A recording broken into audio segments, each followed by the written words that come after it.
Well, he may be a household name now, but there's no denying Robin Thicke has done the hard yards to get exactly where he is today. You may just think you know him for Blurred Lines, but 10 years before that, he was riding the streets of New York City. And Robin Thicke joins us from his home in LA. Hi, Robin. Congrats on the new music. You've had so much success, more than some musicians could ever hope for. What was it like finally to get this album out? 7 years. Well, you know, I've just been through a lot over these last 7 years. My father passed away. My mentor passed. I've had 3 new beautiful children, Mia, Lola, and Luca. And so there was just a lot that I wanted to write about. And when I lost my mentor last year, I really rededicated myself to my music, and I wanted to put this album out to honor him and my father. And Robin, I think that really comes across too, that almost that there's been a shift in focus for you in your music, if you like, with, you know, big priority on family. Do you think that that was partly informed a little bit by, you know, some of the backlash initially to Blurred Lines has changed your approach to music in some ways? Well, I think, you know, the backlash of Blurred Lines just made me think about what my message is, you know, and not letting, trying to be famous or trying to get noticed or doing, you know, in that era, I was like, I'll do whatever it takes to get there, you know. I just want people to know who I am and know my music, because I've been doing it for 20 years, you know, and I was looking for that international fame. And then when I got it, it didn't really soothe my soul or make me a better person, you know. So I've had this time to reflect and learn about myself and focus on family. And, you know, now I know I'm back to what I want my musical message to really be, you know. Yeah, which is really, really interesting. It's called On Earth and in Heaven. So we get that. And you talked about your father, of course, the late fabulous Alan Thicke. Yes. Your memories of him.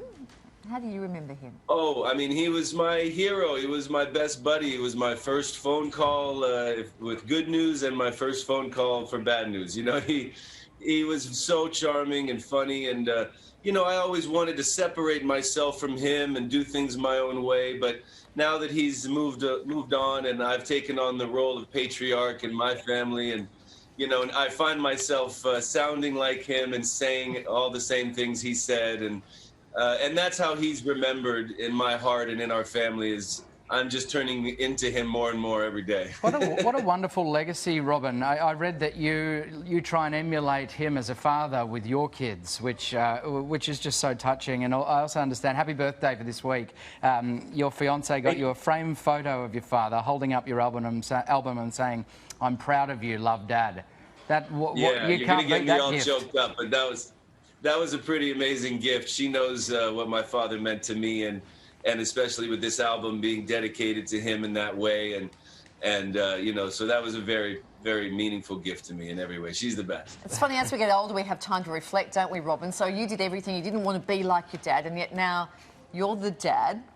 Well, I wanted to be like him in his charm and savoir-faire, you know, and his spirit, but I wanted to make my own mark and be my own man. And now that I have children and I realize what a great example and what a great human being he was, and how, I mean, I did get to tell him before he passed. We got to have some great talks, some great grown man talks, and he knows how much I loved and appreciated him. But as a dad, you just want to make things easy for your kids, don't you? That's sort of what we tend to do. It's funny. So, Robin, tell us about this new album. There's a lot of noise around it, quite rightly. You've poured your heart and soul into this. And how is it different to what people might expect, I guess, from you? Well, you know, the people that really have followed my music outside of Blurred Lines know that I'm a soul man, know that I'm a singer-songwriter at heart.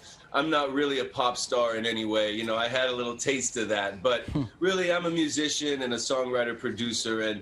And so this album is very different from what everyone else is doing in some ways out there. You know, it's from my heart, and it's about my life, and it's about overcoming whatever life throws at you, and really turning it into something positive and something beautiful and meaning, and a life worth living, you know? We started off this chat talking about real estate, just as we say goodbye, because we are out of time, but you lost your house in the Malibu fires a few years back. How you Yes. going okay now with all of that?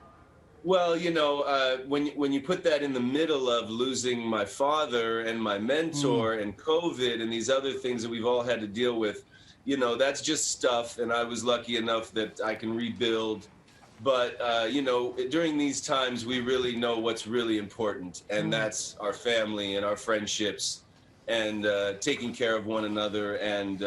And for me now, it's all about planning for the future. I used to focus on the present and have a good time, but now I'm focused on the future for myself and my family. Robin, you sound like you're in a sensational place. We're very grateful for you joining us here on the morning show. Good luck with the new album, and happy birthday for this week. Thank you so much for having me. I appreciate it. Thanks, Robin. Robin's new God album, bless. it's called On Earth and in Heaven. It's available to stream or download now.